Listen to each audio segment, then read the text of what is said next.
mệt lắm.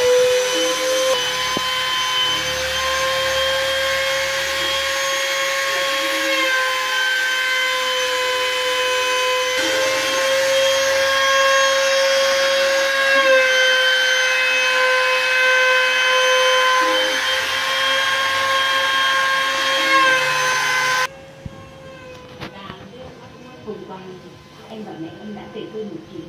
Anh đoán xem em về với ai mà anh vậy? Bố mẹ đã sinh ra em. Thật sao? Anh gặp được bố mẹ đã sinh ra em rồi. Nhưng mà là ở trên một